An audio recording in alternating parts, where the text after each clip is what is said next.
अस्सलाम वालेकुम नाज़रीन, मेरा नाम अली रज़ा है और आप देख रहे हैं पाकिस्तान डिजिटल का यूट्यूब चैनल। आज मेरे साथ जो शख्सियत मौजूद हैं मैं उनका तारफ़ कुछ यूँ कराऊँगा कि इस शहर में दूध के मामलात को देखने के लिए एक सरकार ने कमिश्नर कराची को बिठा रखा है, मगर हो कुछ ये रहा है कि भैंस कॉलोनी में जो गेस्ट हैं उनको डॉन की हैसियत मिल चुकी है और अब ऐसा महसूस होता है कि वो जो रेट निकालते हैं दूध का वो तय किया जाता है और ये तय करते हैं कि किस रेट पे जो है वो दूध बिकेगा और शहरी उसी रेट पर ख़रीदने में मजबूर होते हैं। माजरत के साथ ये तारुफ कराना पड़ा, पर ऐसा लगता है लोगों का कि हकीकत यही है। शाकिर उमर गुज्जर साहब क्या कहेंगे इसके ऊपर? असल में ये दूध की कीमतों का जो मामला है वो एक इज्तिमाई मामला है। वो मेरा अपना या मेरी ज़ात का मामला नहीं है, ये हज़ारों डेयरी फार्मर्स का मामला है। और कराची में जो समझ लें कि 10,000 से ज़्यादा डेयरी फार्म्स हैं, जिसमें 7 से 8 लाख मवेशी हैं। यकीनन उनकी इज्तिमाई ताकत हमारे पीछे होती है और ये 3 डायमेंशन में ये कारोबार होता है, जिसमें दूध फरोश, होलसेलर्स और डेयरी फार्मर शामिल होते हैं। और यकीनन इन तीनों की इज्तिमाई काविशों से दूध की कीमतें बढ़ती हैं, ना कि मेरे कहने से। मैं अकेला कह दूंगा तो कीमतें नहीं बढ़ेंगी। देखें, आपने अपना तारुफ तो दुनिया को दिखाने के लिए डेयरी कैटल फार्म एसोसिएशन के सदर के तौर पे रखा हुआ है, मगर लोग फिर डॉन क्यों ना कहे कि जब 180 रुपये किलो जो है लीटर जो है वो सरकार तय करती है और 230 रुपये लीटर आप दुकानदार जो है वो बेच रहा है और किसी की मजाल नहीं हो रही कि उसको रोक सके और आवाम वही 230 रुपये ख़रीदने में मजबूर है। तो इन जब चीज़ों को देखता है एक आम आदमी तो कहने पे मजबूर होता है कि भैंस कॉलोनी का डॉन कौन? शाकिर उमर गुज्जर। ऐसा नहीं है। मैं अली आपको बता दूं कि आप भी मुझे अरसा दराज से जानते हैं और इसमें इज्तिमाई तौर पे पहले कमिश्नर साहब को जो है हम खतूत लिखते हैं, तीनों स्टेक होल्डर्स, और अपनी दूध की जो पैदावारी लागत है उन्हें कहते हैं जनाब हम कराची में एक कंक्रीट के जंगल में रहते हैं जहाँ दूर दूर तक हरियाली नहीं है। यहाँ हमें जो अजनास हैं जो कि दूध की पैदावारी लागत में जो अवामिल कार फरमा है, सबसे अहम है उसकी इनपुट्स की कीमतें। और वो इनपुट्स हम या तो अंदरूनी सिंध से मंगाते हैं या पंजाब से मंगाते हैं। और यकीनन अब अजनास या चारा तो बहुत ज़्यादातर मिडल ईस्ट एक्सपोर्ट हो जाता है, तो हमें फिर ज़्यादा इन्हिसार करना पड़ता है इंपोर्टेड अजनास से, क्योंकि यहाँ ग्रीन चारा तो हमें मिलता नहीं है। ये दूध पैदा होता है अजनास की बुनियाद पे और गाढ़ा और बेहतरीन दूध कराची के शहरी पीते हैं जो कि 6 से 7 फैट का हामिल होता है। तो हम कमिश्नर साहब को लिखते हैं कि जनाब दूध की पैदावारी लागत है, हमारी दूध की कीमतों का नोटिफिकेशन करें। यकीनन कुछ पॉलिटिकल मामलात हैं, कुछ ब्यूरोक्रेट्स की मजबूरियां हैं, जिसकी बुनियाद पर अगर वो नोटिफिकेशन नहीं करते तो हम बहालत मजबूरी जस्टिफाइड जो कीमतें हैं, जो कि जैसे कि अब डिप्टी कमिश्नर मलिर ने दूध की नहीं पैदावारी शाकिर भाई, ये लागत कौन बनाई तय थी। करेगा? ये सरकार तय करेगी या शाकिर उमर गुज्जर तय करेगा दूध की कीमत क्या होनी चाहिए? देखिए जी, प्राइस ऑफ कंट्रोलर तो यकीनन कमिश्नर कराची है। पर होता दिखाई नहीं दे रहा ना, एक आम आदमी को वो दूध मैं पे इस तो चीज़ को सरकार। एडमिट करता हूँ कि स्टेक होल्डर्स बहालत मजबूरी में मिलकर दूध की कीमतों का ऐलान करा देते हैं, जिसे हम बैकअप फराम करते हैं, हम उसे ओन करते हैं। अगर कोई छोटी से छोटी एसोसिएशन भी दूध की कीमतों का ऐलान करती है तो डेयरी फार्मर्स के मफादात में किए गए किसी भी स्टेक होल्डर्स के फैसले को हम ओन करते हैं और उसे पूरा बैकअप देते माशाल्लाह हैं। से मामलात आप करते और दिख जाते हैं, फिर कोई छोटे मोटे जुर्माने तो होते हैं मगर दूध फिर उसी हिसाब से बिक रहा होता है। फिर लोग जब ये चीज़ देखते हैं ना शाकिर भाई, तो पता है क्या सोचते हैं? 230 और 180 बीच में 50 रुपये का फ़र्क है और ये फ़र्क बहुत बड़ा है, 50 रुपये 1 लीटर पे। और फिर आप देखें कितनी बड़ी आबादी है, यौमिया कितना है, उसके ऊपर भी गुफ्तगू करूँगा। तो ये जो 50 रुपये का जो फ़र्क है, जो इजाफ़ा जो दूध में किया गया है इस रकम में, तो ये 25% तो फार्मर रखता है, 25% क्या सरकार को दिया जाता है अंडर टेबल? नहीं है, ऐसा नहीं है। मैं लग आपको ऐसा रहा है बताऊं, लोगों को, मैं नहीं कह रहा, ये लोगों को लग रहा यकीनन है। ये माजी में शायद होता रहा हो, अच्छा। पर इस वक्त जो हमारे कमिश्नर है वो एक तारीख के ईमानदार तरीन कमिश्नर कराची इकबाल कमिश्नर मेमन की कराची। बात कर जी रहे हैं हाँ, आप? जी हाँ, जी हाँ। मैं ये बड़े दावे से कहता हूँ ये एक ईमानदार तरीन अफसर है और यकीनन उन्होंने कास्ट ऑफ प्रोडक्शन की लंबी चौड़ी एक्सरसाइज कराई है। और माजी में जो आपने ये गैप जो 180 और 230 के दरमियान का जो गैप है, यकीनन इसे कोई ना कोई तो एंजॉय कर रहा है। कौन एंजॉय कर रहा है? मुझे तो बताइए। 2014 के रेट निकाले, 60 रुपए का किलो जो लीटर दूध बिकने वाला, वो आज कहाँ पहुंचा हुआ है शाकिर भाई? ये मतलब निकालना भी है तो एक असल तरफ में टैक्स से ले रहे हैं पैसा, उसके बाद दूसरी जानिब आप फिर अंडर टेबल भी ले रहे हैं, तो फिर जो भी एंजॉय कर रहा है सोचना तो पड़ेगा ना कि कौन असल सोचेगा में इसके ऊपर। देखिए, आप तो अपने राइट्स की बात करके आगे निकल रहे हैं, मगर कौन सोचेगा? आम आदमी का कौन सोचेगा? मैं आपको बता दूं कि डिप्टी कमिश्नर मलीर ने जो दूध की पैदावारी लागत बनाई है, इरफान साहब ने भी। जी इरफान सलाम साहब ने, वो 222 रुपये लीटर है। ठीक है। हमारी जो दूध की पैदावारी लागत है वो है 242 रुपये लीटर।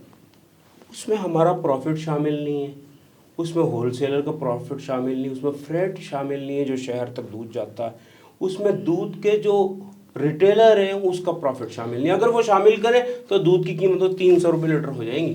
300 रुपए लीटर हो जाएंगे? जी हाँ, जी हाँ, जी हाँ। मैं देखें, मैं क्या चाह रहे हैं ये आवाम? महंगाई में वैसी दबी हुई है, आपका पूरा इरादा मुझे लग रहा है कि आप लेके जाना, ये ख्वाहिश है या मतलब क्या है, चाहत है? नहीं, दूध की या कीमतें, मजबूरी कह रहे हैं आप? दूध की कीमतें या एसेंशियल कमोडिटीज़ की कीमतें ख्वाहिशात की बुनियाद पे मुकर्रर नहीं की जा सकती। इनकी पैदावारी लागत में यकीनन इन जो अवामिल कार फरमा है वो उसकी इनपुट कास्ट है। इनपुट कास्ट बढ़ जाएगी तो यकीनन आउटपुट की तो कीमतें बढ़ जाएंगी ना जी। मतलब आपने सारा का सारा, ये मैं जो समझ पा रहा हूँ अब तक की डिबेट या अपनी इस गुफ्तगू के अंदर, कि आप लोगों ने कहा है कि जी पीछे जो अजनास आ रहा है वो हमें सस्ता करके दे दो तो हम दूध कम कर देंगे। पीछे अजनास जो है वो आप कह रहे हैं कि इम्पोर्ट हो जाता है, हमें बचता कुछ नहीं है, उसकी वजह से हमारी कीमत बढ़ती है, ये कह रहे हैं आप? असल में जी देखिए, जिम्मेदारी है ministry of national food security and research की। पिछले दिनों आपने देखा तारिक बशीर चीमा जो मिनिस्टर है, उन्होंने बहरा अरब में 14 जहाज़ सोयाबीन के रोक दिए, जो कि पोल्ट्री के लिए और कारपोरेट सेक्टर जो डेयरी में इस्तेमाल करता है अजनास, उसके लिए आए थे।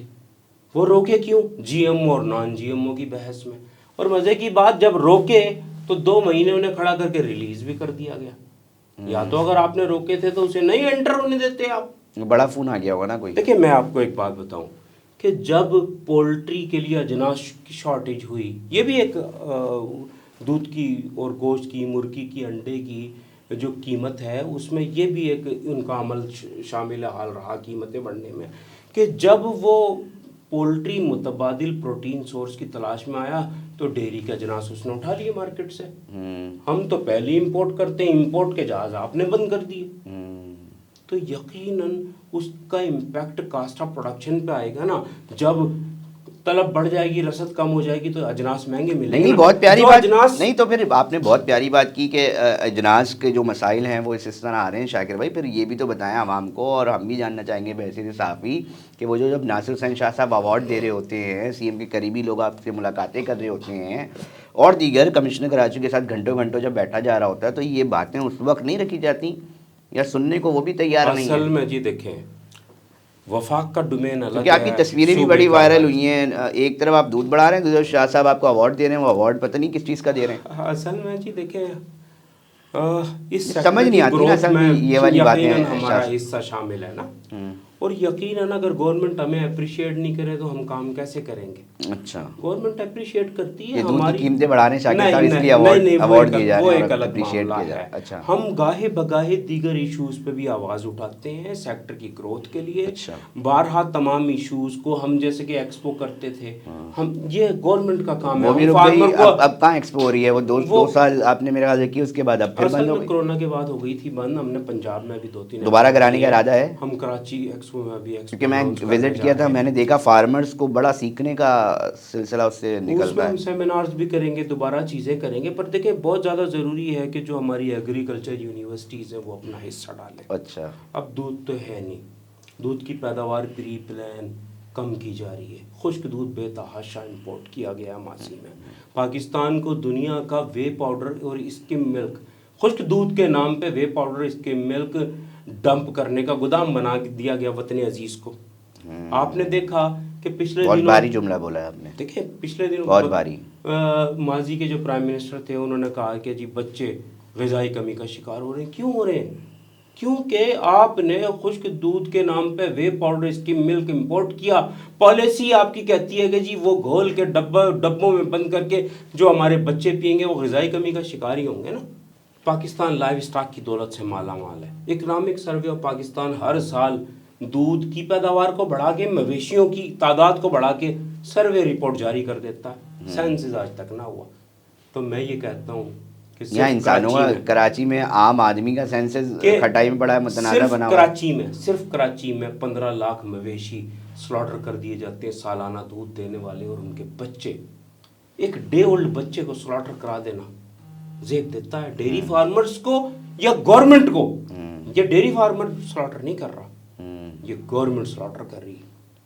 नहीं तो वो तो गोश्त आपका जो बच्चा है वो तो बिक रहा होता है सदर की मार्केट में। देखिए मैं बकरे का नाम लेके जो है वो बिक रहा होता है। देखिए अली, मैं आपको समझाना चाहूँगा, यकीनन आपके बड़े तीखे सवाल आते हैं, आपकी बात चीज़ें मुझे बर्छियों की तरह छेद रही। तो मैं आपको एक बात बता दूं अली, कि जब डेयरी फार्मर को पैदावारी लागत के मुताबिक कीमतें नहीं दी जाएंगी, बच्चे ने 4 लीटर दूध पीना, मैं तो उसे नहीं पाल सकता ना यार। फिर कौन पालेगा? 4 लीटर दूध बच्चा पी जाएगा, हिकमत अमली गवर्नमेंट पाले ना। कैसे पाले? देखिए जी, या तो हमें कास्ट ऑफ प्रोडक्शन के मुताबिक कीमतें दे दे। तो आप कह रहे हैं फिर आप बच्चे ही पालेंगे? बच्चे पाल लेंगे हम, यकीनन 3 लीटर या 4 लीटर दूध बच्चे का निकाल दे, 4 लीटर में कास्ट ऑफ प्रोडक्शन निकाल दे, दूध की कीमत 500 रुपये लीटर हो जाएगी। अच्छा, तो देखिए मैं आपको एक बात बता दूं, पूरी दुनिया में देखिए ना, ये हमारे टंडोजाम यूनिवर्सिटी है, वहाँ काफ रेयरिंग पे यूआस यूनिवर्सिटी है, गोमर यूनिवर्सिटी पेशावर है, यूआस लाहौर है, एरिड यूनिवर्सिटी है, हमारी जंग का कैंपस है यूआस का, वहाँ पे लसवेला यूनिवर्सिटी हमारी बलूचिस्तान में। देखिए वहाँ के फारिगुल तहसील बच्चे ये प्रोजेक्ट करते हैं काफ रेयरिंग के, और बड़े कामयाब प्रोजेक्ट्स किए हैं। देखिए ना, गवर्नमेंट को अगर बच्चों की जान बचानी है ना, कट्टा पाल स्कीमें दी जाती हैं सिर्फ हैदराबाद तक, उससे आगे तो सिंध गवर्नमेंट क्रॉस नहीं करने देती। क्यों नहीं क्रॉस करने देती? कि जी कराची और हैदराबाद में अगर ये देंगे तो यहाँ के फार्मर्स को पैसा मिलेगा और वो अपने कट्टों को, बच्चों को पालेंगे। ये जबकि सबसे ज़्यादा मैं आपको एक बात बता दूँ कि सबसे ज़्यादा जो नुकसान पहुँचा रहा है ना इस सेक्टर को, वो कमर्शियल डेयरी फार्मर, क्योंकि अच्छी से अच्छी कीमत देके कराची का और हैदराबाद का डेयरी फार्मर भैंस को उनके बच्चे के साथ परचेज करता है और पहले दिन उसके बच्चे को स्लॉटर कराता है।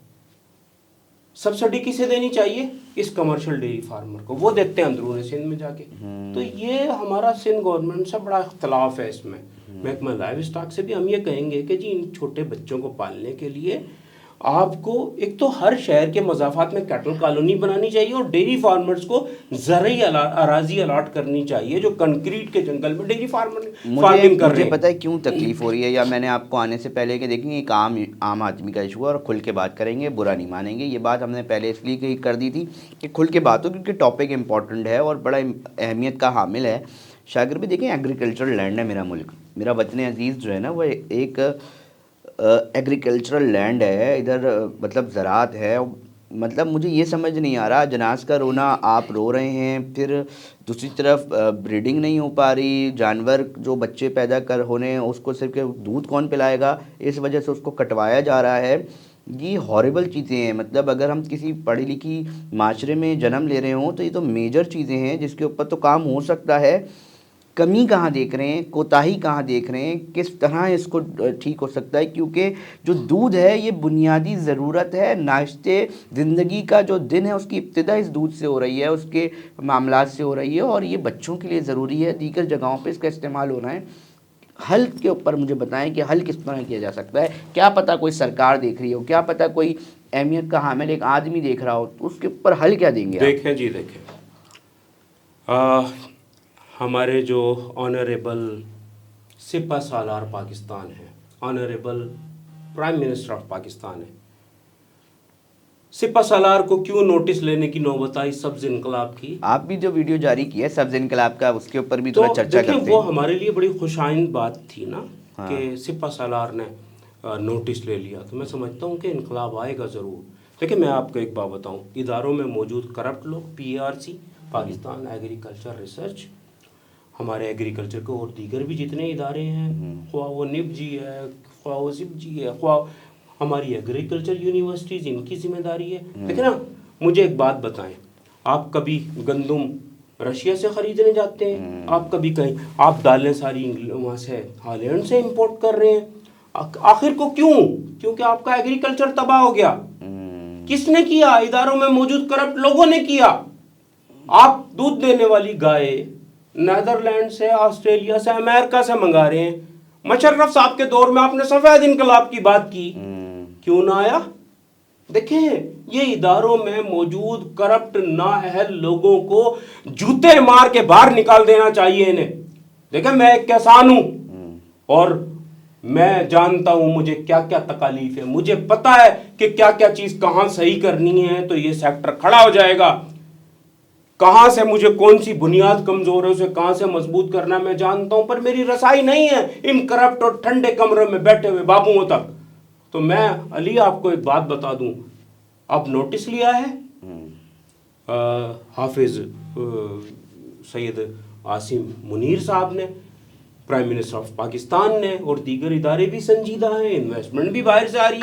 करें क्या मुझे एक मैप बताएं, क्योंकि आपका इस सेक्टर के अंदर एक इम्पॉर्टेंट रोल है। हम देख रहे होते हैं यहाँ बहुत सी जगहों पे एक अपना किरदार अदा कर रहे हैं। मुझे हल्की बात बताएं, मुझे बताएं कि यार ये किया जाए, ये किया जाए, ये किया जाए, ये है लाइन ऑफ एक्शन, ये है मैप, इसकी वजह से हम यहाँ पर ये चीज़ें अचीव कर सकते हैं। देखें जी, देखें, मैं आपको एक बात बताऊँ, हम शुरू हुए थे दूध की कीमतों से। बिल्कुल, सबसे अहम है दूध, हर घर की ज़रूरत है, हर बच्चे की, हर बुजुर्ग की, हर नौजवान की ज़रूरत है, हमारी बहन बेटियों की ज़रूरत है। सबसे अहम है दूध की कीमतों को कम करना। उसके लिए सबसे ज़्यादा अहम बात यह है कि चंद टकों के एवज अजनास के बाय प्रोडक्ट्स, मैं ये नहीं कह रहा कि अजनास की एक्सपोर्ट बंद कर दो, करें अजनास के जितने भी बाय प्रोडक्ट्स हैं ना, बाय प्रोडक्ट्स खुल के बताएं ना, एक्सपोर्ट को बंद कर दो। टाइम है। गंदम जब फ्लोर मिल में एक जाती है, आटा बनता है। देखें, आप टीवी चैनल पे नहीं बैठे हुए, आपके पास टाइम ही टाइम है। मैं ये नहीं कहूंगा कि आपके पास 4 मिनट है, 3 मिनट है, 5 मिनट, आप खुल के बात कर रहे हैं, आप मुझे भुला देते हैं। बस आप बर्चियां कम मारे, मुझे मेरी बात सुन लें। बाय प्रोडक्ट से मुराद मेरी ये है कि जैसे कि चावल है, चावल जब पॉलिश होती है तो उसकी कई पॉलिश आती हैं, राइस पॉलिश, वाटर पॉलिश, वो सब मेरे डेयरी सेक्टर की, पोल्ट्री सेक्टर की जरूरत है। उससे एक्सपोर्ट नहीं होना चाहिए। उसकी मील बनती, उससे एक्सपोर्ट नहीं होना चाहिए। ठीक है। बिनोला है, वो मिल में जाती है, उसके बाद उसकी निकलती है रैपसीड मिल, उसे एक्सपोर्ट नहीं होना चाहिए। भूसा है, उसे एक्सपोर्ट नहीं होना चाहिए। चोकर है जो कि आटा बनने के बाद निकलती है, उसे एक्सपोर्ट नहीं होना चाहिए। वो मेरी जरूरियात पूरी किए बगैर गवर्नमेंट क्यों एक्सपोर्ट कर रही है? कानून साजी होनी चाहिए इसके ऊपर। कानून साजी तो इन्होंने करप्ट लोगों ने की हुई है, उसके बावजूद भी जा रहा है। देखिए, मैं आपको बताऊं, कानून साजी की है तो जा रहा है ना जी। ऐसी कानून साजी होनी चाहिए कि ये एक्सपोर्ट बंद हो जाए। मैं वतन अजीज, देखें, एक्सपोर्ट बंद होगी तो वतन अजीज यकीनन नुकसान होगा ना वतन अजीज को, तो पैसा आ रहा है, पैसा आ रहा है। देखिए, मैं आपको बताऊं, अजनास के सिर्फ बाय प्रोडक्ट्स की एक्सपोर्ट को बंद कर दें। ओके, अजनास के एक्सपोर्ट को बंद ना करें। उससे ये होगा कि दूध की कीमतें 50-50 रुपए नीचे आ जाएंगी। और इसमें दूसरी बात, कीमतें कम करने के लिए, कि हम अपने मवेशियों को जेनेटिकली मॉडिफाई कर दें। अच्छा, उसकी दूध देने की सलाहियत को इन्हांस कर दें। ये कोई रॉकेट साइंस नहीं है। हम सेक्स सीमन, देखिए, अभी इंडिया ने हाल ही में ABS जेनेटिक्स से 60 मशीनें तंसीब कराई हैं अपने इंडिया में। ठीक है। और उसकी इन्वेस्टमेंट जो की है वो इंडियन गवर्नमेंट ने की है। ठीक है। और उससे जो सेक्स सीमन प्रोड्यूस होगा ना, उससे बछड़ियाँ पैदा होंगी आला नस्ल की कटियाँ पैदा होंगी, उनका सीमन बाहर भी एक्सपोर्ट होगा, और यकीनन जो आने वाली उनकी नस्ल होगी ना, वो ज़्यादा दूध देने की, ज़्यादा गोश्त देने की हामिल होगी। तो हमें भी ऐसी टेक्नोलॉजी की इंपोर्ट के लिए दो कंपनी है दुनिया में, ST जेनेटिक्स और ABS जेनेटिक्स। उनसे हमारी बातचीत हुई है, मुसलसल होती रही है। ठीक है। पर उसके लिए इदारे जो है ना, जैसे ministry of national food security, ministry of commerce, जब हमारी बात हुई तो हमें ये बताया गया ABS जेनेटिक्स और उनकी जानिब से, दूसरी कंपनी की जानिब से, कि जी आपकी गवर्नमेंट में ऐसी कानून में कुछ कदगन है कि हमें तो रॉयल्टी चाहिए, हम रॉयल्टी लेके जाएंगे बाहर तो हम टेक्नोलॉजी को मुंतकिल करेंगे। इंडिया में अभी हाल ही में जिस कंपनी ने टेक्नोलॉजी मुंतकिल की है, हमारी उससे बातचीत हुई है, और यकीनन जो मैंने आपको बताया कि कुछ कवानीन ऐसे हैं हमारे जिसकी वजह से जो बैरूनी सरमायाकार है पाकिस्तान में सरमायाकारी करने से गुरेज आए। और पैसा तो एक ढलान की तरह है, एक लिक्विड है, उसे जहाँ ढलान फराम करेंगे वो बह के वहाँ चला जाएगा। इंडिया ने ढलान दिया तो वहाँ बह के चला गया। तो यकीनन आपको अपनी पॉलिसीज़ में अमेंडमेंट करनी होगी, बेहतर करनी होगी, आपको लाइव स्टॉक पॉलिसी बनानी होगी बेहतरीन किस्म की, जेनेटिकली अपने मवेशियों को इम्प्रूव करना होगा इस टेक्नोलॉजी के ज़रिए। देखिए मैं आपको एक बात बता दूं, हमारे पास अब भी वो भैंसें मौजूद हैं जो 32-32 लीटर दूध देती हैं, जबकि हमारे पास जो भैंसें यहाँ पे हैं वो 8 लीटर 7 से 8 लीटर की एवरेज प्रोडक्शन देती हैं। तो हमें वो उन ब्रीडर फार्मर से उनके जो बुल हैं वो ले के टेक्नोलॉजी के ज़रिए पाकिस्तान भर में वो सीमेन फैला देने चाहिए और पाबंदी लगा देनी चाहिए कि जी जो भी भैंस क्रॉस होगी इस सीमेन से होगी, आने वाला बच्चा कीमती होगा। और ज़्यादा बड़ा साइकिल नहीं है, ये 14-15 साल में इनकलाब बर्पा हो जाएगा। तादाद बढ़ जाएगी आप कह रहे हैं जानवरों की तादाद तो बढ़ेगी, दूध देने की उनकी सलाहियत बढ़ जाएगी, उनकी गोश्त देने की सलाहियत बढ़ जाएगी। हम डीप ब्रीड पर काम करेंगे, हम एक्सपोर्ट पर जाएंगे। देखिए मैं आपको एक बात बताऊँ, वतन अजीज़ आज तक यूरोपीय मार्केट लाइव स्टॉक की दौलत से माल है ना पाकिस्तान, बिल्कुल यूरोपीय मार्केट या अमेरिका की या दीगर मार्केट हासिल क्यों नहीं कर सका, बताएं मुझे। सिर्फ इस वजह से कि foot and mouth disease free zone आप डिक्लेयर ही नहीं कर सके आज। मुंह खुर की जो बीमारी है वो आपकी एक्सपोर्ट की राह में बड़ी रुकावट है, हाइल है। और देखें FAO फूड एंड एग्रीकल्चर जो इंटरनेशनल इदारा है FAO, उसने आपकी मदद की, फिर जायका ने मदद की, आपकी फ्री ऑफ कॉस्ट वैक्सीनेशन कराई गई, फर्स्ट फेज हुआ, सेकंड हुआ, थर्ड हुआ। आपकी गवर्नमेंट कुछ करने को तैयार नहीं है। लंपी स्किन डिजीज में महकमा लाइव स्टॉक पंजाब ने पंजाब भर के लाइव स्टॉक सेक्टर को तबाह कर दिया। हम कहते रहे इंपोर्टेड वैक्सीन की, जैसे महकमा लाइव स्टॉक, मैं रोता रहा टीवी पे बैठ के शाकिर भाई, मैं रोता रहा। लाइव स्टॉक सिंध ने इसमें मेहनत की, यहाँ से लंपी स्किन डिजीज को मार भगाया। हमारे काबिल DG हैं जी नज़ीर हुसैन कलमोड़ो साहब, हमें ऐसे DGs की ज़रूरत है। हमें secretary live stock Naseem Sadiq साहब जैसे सेक्रेटरीज की ज़रूरत है। हमें ऐसे मिनिस्टर्स की ज़रूरत है जो चीज़ों को समझे। तो मैं तो अभी यही कहूँगा सिपह सलार पाकिस्तान को, जनाब आप नसीम सादिक को लगा दें और उसके हाथ में दे दें डंडे सोटे, जंगाला चेहरों को बाहर निकाल मारे, क्या काम होगा करने वाले लोगों को। लेकिन जी नसीम सादिक का जो दौर था लाइव स्टॉक का, पिछला जो नवाज शरीफ साहब का, शहबाज शरीफ साहब का दौर था जब वो CM थे, तो वो दौर एक सुनहरा दौर था लाइव स्टॉक सेक्टर की तरक्की में। वहाँ उन्होंने सप्लाई कोल्ड चेन बनाई, वैक्सीन बनाई, मवेशियों का सेंसिस कराया। उनसे हमारी बातचीत चल रही थी कि जी जो मादा जानवर की स्लॉटरिंग है उसे कैसे रोका जाए। तो वहाँ उनसे हमारा तय हुआ कि हम पाकिस्तान रेलवे को सब्सिडाइज करेंगे, ताकि जो किसान माल मवेशी वापस लाना चाहता है, तो गाड़ियों के तो किराए बहुत ज़्यादा है, एक ट्रक का किराया 1-1 लाख रुपया, कहाँ से भरेंगे? अब तो 1.5 लाख रुपये किराया, वो ये उस दौर की बात है। तो उन्होंने कहा हम पाकिस्तान रेलवे को सब्सिडाइज करेंगे, जैसे हर गाड़ी के साथ माल गाड़ी लगती थी। जो भी फार्मर वहाँ से माल मवेशी ज़मीनों पे रिसाइकिल के लिए वापसी लाना चाहेगा तो वो फ्री ऑफ कॉस्ट लाएगा, कॉस्ट बच जाएगी उससे, ट्रांसपोर्टेशन कॉस्ट इतनी पड़ती है, हौसला अफजाई होगी ना। देखिए कराची में या हैदराबाद में जो भी डेयरी फार्मिंग करने वाले लोग हैं वो यकीनन उनकी बड़ी तादाद का ताल्लुक अंदरूनी सिंध से और पंजाब से है, और उनकी ज़रई ज़मीनें हैं। यहाँ पे मवेशी को रिसाइकिल करके अगला बच्चा लेने का एक अमल जो है महंगा अमल है, जब ही नहीं होता, हौसला अफजाई नहीं हो रही। और 270 डेज बाद वो भैंस बदकिस्मती से स्लॉटर हो जाती है, काट दिया। तो ये मादा जानवर की जो स्लॉटरिंग है यकीनन रुकनी चाहिए, इस पर कानून पे अमल दरामद होना चाहिए। और मवेशियों को रिसाइकिल करने के लिए सिंध गवर्नमेंट को भी और पंजाब गवर्नमेंट को भी डेयरी फार्मर्स को ज़रई ज़मीनें अलॉट करनी, और इससे फ़ायदा ये होगा कि एक तो सस्ता दूध होगा और उसकी प्रोडक्टिविटी में बड़ा इजाफा होगा यकीनन, और जानवरों में इजाफा। देखिए जेनेटिकली जब भी हम इम्प्रूव कर सकेंगे ना, ठीक है, मवेशी को रिसाइकिल करेंगे। अब तो वैसी प्रैक्टिस नहीं है। एक हम देखिए ये जो वाटर बफलो है ना दूध देने वाली, जिसका पाकिस्तानी दूध पीते हैं और काली वाली भैंस का दूध पसंद करते हैं, उसको जिस पे आपको फर्श पे डाला हुआ है, पूरी दुनिया में सिर्फ 3 ममालिक में पाई जाती है। पाकिस्तान, ये काली वाली, जी हाँ, पाकिस्तान उस खुशकिस्मत तरीन खित्ते में है जहाँ भैंस का, जिसे हम एक रॉयल मिल्क कहते हैं, अवेलेबल है बड़ी मकदार में।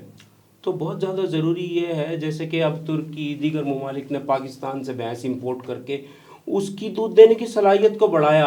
हमसे ब्राज़ील रेड सिंधी ले गया। अब रेड सिंधी गाय जो है हमारे पास दूध दे रही है 6 लीटर से 7 लीटर, उनके पास 30 लीटर दे रही है। क्यों भाई? हमारी नीली रावी वहाँ 30 लीटर दे रही है, यहाँ 8 लीटर दे रही है। क्यों भाई? तो देखिए ये चीज़ें समझने की इस हैं। सवाल का आप जवाब भी तो दें, क्यों भाई? देखिए वो यूं ना, उन्होंने जेनेटिकली उसे इम्प्रूव कर दिया। जो मैं रो रहा हूँ, टेक्नोलॉजी जेनेटिकली इम्प्रूव। देखिए जेनेटिक सिलेक्शन और जेनेटिक इम्प्रूवमेंट जरूरी है। देखिए पोल्ट्री पिछले 20 सालों में पोल्ट्री महंगी नहीं हुई। पोल्ट्री सेक्टर का आपके ऊपर एहसान है कि वतन अजीज की गोश्त की जरूरत। पोल्ट्री सेक्टर ने कितना फंड लगेगा, कितना इसका बजट लगेगा, अगर वो तमाम जिन मशीनों की आप बात कर रहे हैं, जिन प्रोसेस की आप बात कर रहे हैं, एक आइडिया, एक लमसम के इस पे देखें जी, इस कितना बजट लगता है? National food security and research में हमारी मीटिंग्स जारी हैं, उस पर प्राइवेट सेक्टर भी इन्वेस्टमेंट करने को तैयार है, और मैं समझता हूँ उस पर सिंध गवर्नमेंट भी इन्वेस्टमेंट करने को तैयार है या हो जाएगी। ठीक है, क्योंकि ये एक इनकलाबी प्रोजेक्ट है। तो यकीनी तौर पे संजीदगी से इसे देखने की ज़रूरत है। हम उन कंपनी से बात कर सकते हैं गवर्नमेंट की सतह पे, जैसे एक कंपनी है पंजाब की, उसके ज़रिए बातचीत शुरू हुई थी। उसके बाद हमारे जो एनिमल हस्बेंड्री कमिश्नर साहब थे पिछले, डॉक्टर अकरम साहब और डॉक्टर खालिद अशफाक साहब है, तो मीटिंग्स हमारी जारी है। इंशाल्लाह कोई ना कोई नतीजा निकलेगा। शाकिर साहब, फार्मर्स को थोड़ा सा झंझोड़ना चाहूँगा। हम अपने ना पड़ोसी मुल्क में देखते हैं, एक अमूल ब्रांड है, फार्मर्स ने उसका आगाज़ किया, फार्मर जुड़े, फार्मर ही उसके मालिक का ना हुकूक रखते हैं, और उन सबको उन्होंने एक कोऑपरेटिव, एक तरह से एक इंडस्ट्री की हैसियत दी। उसमें नफ़ा नुकसान का भी एक फार्मर जो है वो इस वक्त जो है उसका वारिस है। अब हो क्या रहा है कि वो जो पौधा कल लगा था, आज वो बाय प्रोडक्ट बना रहा है, दूध से चीज़ पूरी दुनिया भर में भेज रहा है, अपने मुल्क में भेज रहा है, जो कि इतनी बड़ी आबादी है। फिर उससे मक्खन बन रहा है, फिर उससे मुख्तलिफ़ चीज़ें बन रही हैं, और इवन कि अब उनके पास इतनी मकदार है कि वो ब्लैक मार्केट में जा रहा है। इतना रेवेन्यू कि मैं अभी रिसर्च कर रहा था तो मुझे पता चला कि उनका जो सालाना, जो पिछले साल का रेवेन्यू जनरेट है, टर्नओवर है, वो 610 बिलियन रुपीज़ है। तो इतनी बड़ा कोई फार्मर उठे, कोई ऐसी चीज़ कर सकता है, क्यों नहीं कर रहे हम लोग? क्या रुकावट है? बड़ा अच्छा सवाल है अली। देखिए अमूल एक कोऑपरेटिव सोसाइटी है डेयरी फार्मर्स की। उनकी सेल्स एक जगह, परचेज एक जगह, उनका किसान जो है अमूल में शराकतदार है। जब उसे प्रॉफिट मिलेगा तो यकीनन हमारे किसान को भी इकट्ठा होना चाहिए। कोऑपरेटिव सोसाइटी के लिए हम बारहा कोशिशें कर चुके हैं, पर यकीनन फार्मर्स को एक पेज पे लाना बड़ा मुश्किल है। अब हम यूरोपीय यूनियन की मदद से, अभी यूरोपीय यूनियन की जो आईटीसी तंजीम है, इंटरनेशनल ट्रेड सेंटर, उसने हमारी ट्रेनिंग्स कराई हैं, उसमें इकट्ठे होके काम करने पे जोर दिया गया है। तो यकीनन लाइव स्टॉक सेक्टर के जितने भी पिलर्स हैं उन्हें इकट्ठा होकर काम करना होगा सेक्टर की ग्रोथ के लिए। हमारे यहाँ तो करप्ट लोग भरे पड़े हैं, वो काम ही नहीं करने देते हैं। काम करने के लिए आप ये जो है ना, ये जब मैंने लंपी स्किन डिजीज पे आवाज़ उठाई ना, तो मुझे कहा गया कि जी महकमा लाइव स्टॉक पंजाब की जानिब से कि आप एक एसोसिएशन के तौर पर रिएक्ट करें, ना कि एक रियासत के तौर पर। हम एक रियासत हैं और आपको, जबकि उससे बराह रास्त ताल्लुक एक फार्मर और एक आम आदमी का था, बीमारी जानवर। देखें जी, ये मेरे वतन अजीज का नुकसान था जिस पे महकमा लाइव स्टॉक पंजाब ने आंखें बंद की हुई थी। 70% लाइव स्टॉक का मालिक पंजाब है। तब मैं प्रेस कॉन्फ्रेंस की लाहौर प्रेस क्लब में जाके सेक्रेटरी लाइव स्टॉक शिराजी साहब से जाके मीटिंग की कि जी सिंध से जो माल मवेशी की आमद वो रोक दें, पंजाब से एग्जिट बंद ना करें बेशक, क्योंकि यकीनन माल मवेशी लोग फरोख्त करते हैं, नुकसान होगा। किसी ने एक ना सुनी। मैंने उन्हें कहा जी इम्पोर्टेड वैक्सीन करें। महकमा लाइव स्टॉक सिंध भी इसके लिए एफर्ट, आप यकीन जाने महकमा लाइव स्टॉक सिंध ने इमरजेंसी डिक्लेयर कराई और फौरी तौर पे तुर्की से वैक्सीन इंपोर्ट करके पूरे सिंध भर के मवेशियों की फ्री ऑफ कॉस्ट वैक्सीनेशन की और बीमारी को नापैद कर दिया। और पंजाब अपनी लोकल वैक्सीन लगाता रहा, जिससे बीमारी बढ़ती रही और हजारों मवेशी रोडों पे पड़े, मरते रहे, मरे हुए पड़े देखे लोगों ने। और यकीनन इसमें कोई ढकी छुपी बात नहीं है कि महकमा लाइव स्टॉक पंजाब के अफसरान ने लाइव स्टॉक सेक्टर को सबसे ज़्यादा नुकसान पहुंचाया लंपी स्किन डिजीज़ में। तो मैं बात हो रही थी अमूल की, मैं तो ये चाह रहा हूँ ना कोऑपरेटिव कि भाई चलें छोड़ें अमूल, आप तो हमें चीज़ खिलाएं कोई मज़े मज़े की, कुछ ऐसी चीज़ें बनाएं कि हमें पता हो यार दूध हम भी आ रहा है, चीज़ भी हम ओरिजिनल लेंगे, घी भी हम देखें, मैं लेंगे। आपको एक बात बताऊं, मैं ज़ाती तौर पे तो ये कोशिशें कर रहा हूं अच्छा, कि अगर हम लोगों को इकट्ठे ना कर सके तो हम अपने ज़ाती तौर पे ब्रांड लॉन्च करें। ब्रांड लॉन्च करें, हम सस्ती चीज़ दे दें उसके यार। लिए हमें जो मदद मिल रही है वो यूआस जो यूनिवर्सिटी है, university of animal veterinary sciences की हासिल है, वो हमारी फ्री ऑफ कॉस्ट ट्रेनिंग्स करा रहे हैं अच्छा। वैल्यू एडेड प्रोडक्ट्स की दीगर की। तो टंडो जाम यूनिवर्सिटी को भी ये करना चाहिए, ये गोमल यूनिवर्सिटी पेशावर को भी करना चाहिए, ये अच्छा। लसवेला यूनिवर्सिटी को भी करना चाहिए, ताकि एक इनकलाब बर्पा हो। और जैसे बड़ी कंपनीज कर रही हैं, आम फार्मर भी वो वैल्यू एडेड प्रोडक्ट्स लाके छोटे पैमाने की एक इंडस्ट्री डेवलप हो, जो घरों की में सतह पे चीज़ें और बने। चीज़ बन रही हो, घी चीज़ की बन रहा बहुत हो। बड़ी मार्केट है जी। बहुत बढ़िया, अब जैसे 18 करोड़ की तो आपकी मंडी है। इंपोर्ट की हौसला शिकनी हुई है ड्यूटीज बढ़ने से, तो चीज़ की बहुत बड़ी मार्केट है डेवलप हुई है पाकिस्तान गैप के है बहुत अंदर। बड़ा। और बहुत बड़ी बड़ी कंपनीज आई हैं इंडिया वहाँ पे, सॉरी लाहौर में खातून कर रही हैं बड़ी, उन्होंने कामयाबी हासिल की है। फार्मर्स चीज़ मेकिंग वाले जो हैं वो मेरे दोस्त हैं, बड़ी उन्होंने कामयाबी हासिल की है, तो वो हमारे लिए मशल हैं, वो हमारे लिए मिसाल हैं। हमें सीखना चाहिए और आगे बढ़ना चाहिए। तो हमें छोटे किसान की ट्रेनिंग्स करनी चाहिए, उसका अवेयरनेस प्रोग्राम कराने चाहिए, ताकि फार्मर जीते आगे बढ़े। और बात सिर्फ अमूल की नहीं है, बात हम आएंगे फ्रीजलैंड कंपीना पे। ये क्या है? फ्रीजलैंड कंपीना भी एक कोऑपरेटिव सोसाइटी है हॉलैंड की, नेदरलैंड्स की, जिसने हमारी इत्तलात के मुताबिक अभी नेस्ले एंग्रो को परचेज किया। अब एंग्रो फ्रीजलैंड कंपीना की मिल्कियत है, तो यकीनन देखें इतना सा मुल्क है नेदरलैंड, उन्होंने जेनेटिकली अपने मवेशियों को इम्प्रूव किया, दुनिया भर को दूध, चीज़, हर चीज़ एक्सपोर्ट कर रहे हैं वो। हम क्यों नहीं कर सकते? हमारे पास काबिल तरीन लोग मौजूद हैं, पर हमें करप्ट लोगों का एहतसाब करना पाकिस्तान होगा। Is not a poor country, it's a हाँ, पुअरली मैनेज कंट्री। हमें हमें हमें काबिल लोग चुनने होंगे, करप्ट लोगों का एहतसाब करना होगा, हमें जंग आलूद चेहरों को हटा देना होगा। हम देखें ना, खराबी बहुत ऊपर की सतह तक है, जिसकी वजह से एहतसाब नहीं होता। तो हमें चीज़ों को समझने की ज़रूरत है। आज तक जितनी भी सियासी गवर्नमेंट्स आई, देखें ना वतन अजीज़ का जो हाल है, यकीनन पाक फौज भी बरसरे इक़्तिदार रही, जनरल अयूब साहब रहे हैं, फिर बाद में दीगर भी जर्नल जिया साहब, हैं, फिर मुशर्रफ साहब का एक बड़ा अच्छा दौर आया जिसमें सफ़ेद इनकलाब की बात हुई। अब पाक फौज और जो गवर्नमेंट है यकीनन एक दूसरे के शाना बशाना साथ मिलके काम कर रहे हैं, तो यकीनन अब भी पाक फौज को नोटिस लेना चाहिए। जैसे सब्ज़ इनकलाब की हमारे प्राइम मिनिस्टर ने और हमारे आसिम मुनीर साहब ने, जनरल आसिम मुनीर साहब ने बात की, तो हम डेयरी फार्मर्स आपसे सफ़ेद इनकलाब की बात कर रहे हैं, जो कि सब्ज़ इनकलाब के अंदर सर पिनहा है। अगर सब्ज़ इनकलाब आएगा तो सफ़ेद इनकलाब वैसे ही बर्पा हो जाएगा। तो मैं सर आपसे अपील करता हूँ, वो दबाना अपील करता हूँ कि आप तवज्जो दें अपने किसान के ऊपर, छोटे किसान को एहसास दिलाएं, जो ज़मीन का सीना चीर के सोना पैदा करता है, उसका सर फ़ख्र से बुलंद हो जाता है जब वो अपनी फसलें हासिल करता है, और वही फसलें उनके बाय प्रोडक्ट्स आपके लाइव स्टॉक को पालते हैं। वो किसान सुबह शाम दोपहर गर्मी सर्दी बारिश मुश्किलात बर्दाश्त करके आपके दस्तरखान को सजाता है सर। वो हर घर में सुबह नाश्ते का इंतज़ाम करता है, वो दोपहर का खाना भी आपको देता है, वो आपको रात का डिनर भी कराता है आपका किसान, और आपका किसान बदहाल है। सर मैं बड़ा खुश हूँ आपने सब्ज़ इनकलाब की बात की, तो हम आपके शाना बशाना इसमें आपके साथ खड़े।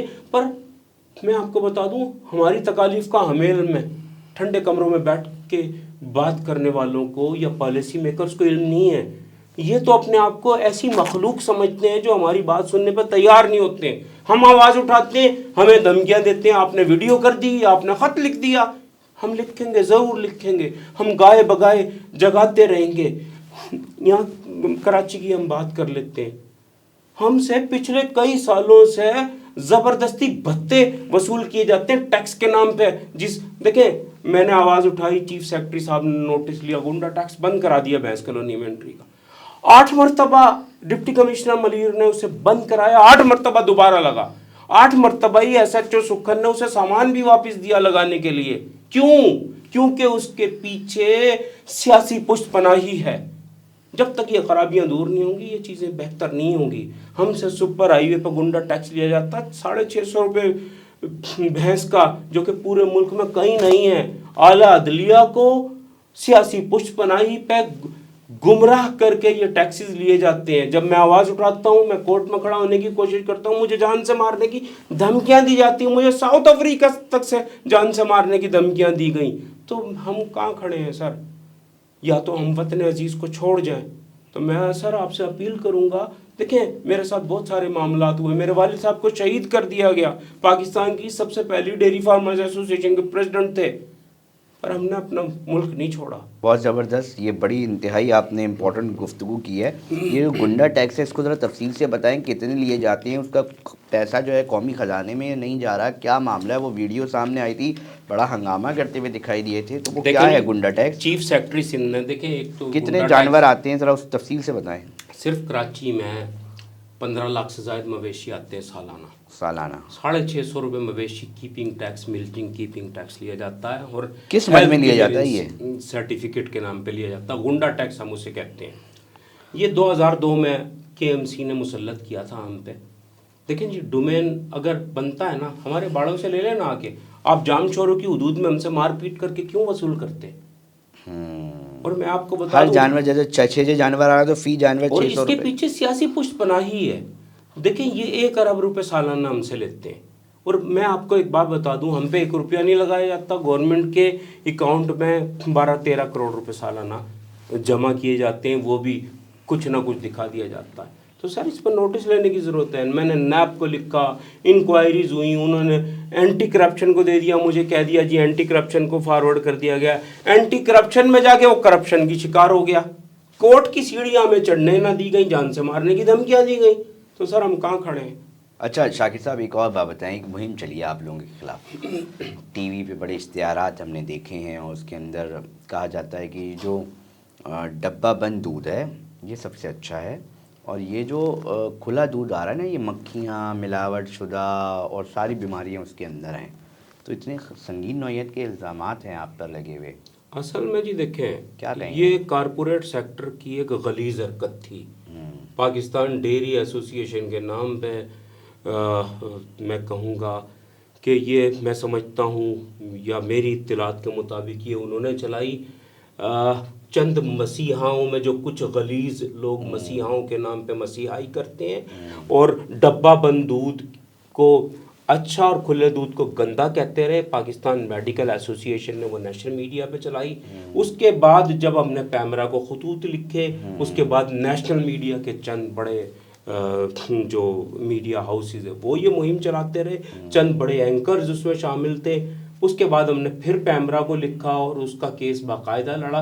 वो केस हमने पैमरा से जीत लिया। उसके बाद ये मुहिम नेशनल मीडिया पे बंद कर दी गई। ये मतलब पूरी मुहिम आप लोगों की वजह से रुकी है ये? यकीनन जी, हमने पैमरा आप अदालत गए थे? हाँ, हमने लिखा। क्या अदालत क्यों गए थे? देखें जी, वो देखे ना, डब्बों में जो दूध है वो दूध अच्छा है, खुला गंदा, यही कह रहे थे ना वो? बिल्कुल यही कह रहे। यानी कि गंदा दूध मशीनों से गुजर के अच्छा हो जाता है। मुझे एक बात बताएं ना जी, देखिए मैं आपको एक बात बता दूं, जितनी डब्बाबंद कंपनीज हैं इनका प्रोडक्शन ऑडिट करा ले। जस्टिस आयशा मलिक, जस्टिस वो जो थे हमारे साकिब निसार साहब थे या शायद कोई और थे, जब उनकी अदालत में केस आए डब्बाबंद, तो उन्होंने वाजे कहा, मीडिया रिपोर्ट्स है कि जी इस पे लिखो ये दूध नहीं है, ये दूध नहीं है। और मैं आपको बता दूं, हमारी जो बड़ी कंपनीज हैं, बड़ी जो हमारी कंपनीज हैं, एक कंपनी की परचेज थी 5 लाख लीटर दूध की डेयरी फार्मर्स से, बाकी दूध तो ये, और उसकी 5 लाख लीटर की परचेज थी ना हमसे, और उसकी सेल्स कितनी थी जब प्रोडक्शन ऑडिट हुआ? 85 लाख लीटर दूध की सेल्स थी, जिसकी कोई जस्टिफिकेशन नहीं थी कि 80 लाख लीटर दूध उन्होंने बढ़ा के कहां से बेचा। एक कंपनी की 3 लाख लीटर दूध की परचेज थी, उसकी सेल थी 63 लाख लीटर दूध की। 60 लाख लीटर दूध कैसे बढ़ा, कहां से आया, इसकी कोई जस्टिफिकेशन नहीं थी। तो जो मैं रो रहा हूं, इसकी मिल्क, वे पाउडर, बच्चे ग़िज़ाई कमी का शिकार, तो उसकी बुनियाद यही दूध है जिसमें ये वेजिटेबल फैट मिला मिला के डब्बों में पैक करके बेचते हैं। इतना बड़ा माफिया है, बहुत मुश्किल होती है बात करना। डर नहीं लगता कोई भी इस शहर में ठोक के चला जाएगा? वालिद साहब को भी गोलियां मार के शहीद कर दिया गया था आपके। देखें जी, मेरे वालिद कहते थे जो रात कब्र में आएगी ना वो बाहर तो नहीं गुजर सकती ना, वो तो कब्र में ही आएगी ना। मैं अपने हुकूक की जद्दोजहद करना जानता हूँ। खौफ नहीं आ रहा, डर नहीं लग मुझे रहा? कभी खौफ नहीं रहा। मेरे साथ बड़े बड़े मसाइल रहे हैं, बड़ी बड़ी चीज़ें। मेरे यहाँ मुखालिफिन बहुत सारे रहे हैं, उन्होंने हत्ता के एजेंसीज तक को गलत फीडिंग करके मेरे गले में डाल दिया, और यकीनन वो जंगें मैंने जीती हैं। और यकीनन लोग जब भी तो कहते हैं कौन से हाथ हैं शाकिर उमर गुज्जर के पीछे, यही तो कहते हैं, इसीलिए तो कहते हैं। मैं क्यों धड़ल्ले से बात करता हूँ? मैं यूँ करता हूँ, मेरे दामन पे कोई दाग नहीं है, मैं कोई करप्ट आदमी नहीं हूँ। अब मेरा रब मुझे माफ़ करे, मैं अपना कारोबार भी मैंने यकीनन दाव पे लगा दिया है, अपने लोगों की हुकूक की जद्दोजहद। FIR भी भुगती हैं, भुगत रहे हैं। यकीनन कई FIR कमीशन कराची ने दूध की कीमतों पे मुझ पे की हैं, पर यकीनी तौर पे वो झूठी FIR थी, ख़त्म हो गई। तो माजी में ये होता रहा है। जो आपने दूध के रेट नहीं, में मैं गैप तो की बात वो की, दिन भी जानता हूँ जब आपने सुपर हाईवे बंद किया और सारे भैंस कॉलोनी के बंदों को जमा किया, भैंसे ले आए, वो कवरेज में कर रहा था, मैं पुलिस के इस तरफ खड़ा हुआ था, ये पत्थर आप लोगों ने मारना शुरू किए, वो मेरे पाँव पे लगे। वो तो दिन है, पूरा हाईवे रावनवाड़ साहब SSP मलिर थे उस वक्त मेरे ख्याल से। देखिए मैं आपको एक बात बताऊँ कि पुरअमन एहतजाज हमारा हक है। बहुत खतरनाक एहतजाज हो गया था मगर वो। तो मैं अपने माल मवेशी लेके अगर super highway, national highway, Mehran highway, railway track, Hyderabad super highway पे बैक वक्त हम लेके आए थे ये चीज़ें, तो यकीनन पूरा नेशनल मीडिया भी उस दिन इंगेज रहा इसी मामले के अंदर। तो मैं ये कहूँगा कि गवर्नमेंट को भी हमारे जो मुतालबात हैं वो तस्लीम करने चाहिए। अजनास की बाई प्रोडक्ट्स की एक्सपोर्ट को बंद करना चाहिए। हमें दूध की कीमतों का नोटिफिकेशन कमिश्नर कराची को जारी करना चाहिए। उन्हें ये नहीं देखना चाहिए कि जिस CM साहब इजाज़त देंगे तो मैं करूँगा। CM साहब तो यकीनन पॉलिटिकल मामलात हैं, वो आगे इलेक्शन सर पे खड़े हैं, वो कैसे नोटिफिकेशन करने देंगे आपको उन्हें? तो जो कमिश्नर कराची है यकीनन वो एक अथॉरिटी है, उन्हें हमारे दर्द का दरमा करना चाहिए। दर्द हमारा जो है, हमारी जो तकलीफ़ है उसमें यकीनन उन्हें कास्ट ऑफ प्रोडक्शन के मुताबिक दूध की कीमतों का नोटिफिकेशन जारी करना चाहिए। अगर वो नहीं कर रहे हैं तो ये बड़ी ख़राब नाजरीन, आखिरी मराइल पे लेके जाऊंगा, चंद सवाल ही रह गए हैं। मैं ये जानना चाहता हूँ कैसे करेंगे एक फार्मर ना, फार्मर तो उसका जो गोबर है वो निकल रहा है, नालियों में जा रहा है, वो इसी को लेके परेशान है, वो उससे आगे बढ़ ही नहीं रहा। देखें जी, देखें मैं आपको एक बात बता दूं, इसमें भी हमें ममनून होना चाहिए एशियन डेवलपमेंट बैंक का। अच्छा। और इसमें सिंध गवर्नमेंट की भी एफर्ट्स हैं। अच्छा। एक प्रोजेक्ट आ रहा है, रेड लाइन बस प्रोजेक्ट आ रहा है। Red line biogas gas project. अच्छा। जो कि कराची यूनिवर्सिटी के सामने जो रूट बन रहा है वो बायोगैस का है। वो वहाँ से भैंस कॉलोनी से निकलेगा। जगह टेक ओवर कर ली है सिंध गवर्नमेंट ने KMC से। वहाँ बायोगैस का इफ्तिताह अभी शर्जील मेमन साहब करने जा रहे हैं। मैं आपको एक बात बता दूं, क्या है बायोगैस का, क्या है ये सिलसिला? देखें जी, मैं आपको एक बात बताऊं, जब एशियन डेवलपमेंट बैंक के नुमाइंदों ने हमसे रब्ता किया, उसमें भी आप गुस्से में कहीं ना कहीं? जी यकीनन मैं उस टीम का हिस्सा हूँ। और मैं US ग्रीन काउंसिल का, USDA की भी 1-2 कमेटीज़ का मैं अमेरिका में हिस्सा हूँ, जिसके लिए आपने मुझे देखा मैं अमेरिका भी गया था। तो मैं ये कहूँगा कि जब उन्होंने मुझसे रब्ता किया, उन्होंने कहा जी हम एक बायोगैस प्लांट यहाँ लगाना चाहते हैं, उसके लिए ग्रीन क्लाइमेट फंड ने भी रेड लाइन, तो मैंने उन्हें गैर मशरूत हिमायत का वो दिलाया, यकीन दिलाया। क्योंकि देखिए मेरा फोकस ये नहीं है कि मैं अपने गोबर को बेचूं। मेरा फोकस ये है कि एशियन डेवलपमेंट बैंक की तवज्जो में भैंस कॉलोनी में हासिल कर लूँ। अब होगा क्या शाकिर भाई? देखें, जब प्रोजेक्ट आएगा ना, हाँ। तो मैंने गैर मशरूत हिमायत की उसकी। हाँ। मैंने डेयरी फार्मर्स के, उन्होंने कहा जी हमें इतना डंग चाहिए 2 से 3 हज़ार टन। मैंने उतने फार्मर्स के फार्म फिल करके उनके हवाले कर दिए। वो अपना गोबर अब इनको देंगे? वो गोबर देंगे इनको। अच्छा, अब गोबर से होने वाला क्या है? तो मैं पहले पूरा हाँ, आप बताएं कि मैंने जब इन्हें कहा कि जी ये गैर मशरूत मेरी हिमायत है, तो मैं उसके पीछे मेरे मकासद थे। मेरे मकासद ये थे कि मैं एशियन डेवलपमेंट बैंक और सिंध गवर्नमेंट की तवज्जो भैंस कॉलोनी पे मरकूज़ कर दूं। वो हमने कर दी। कैसे कर दी?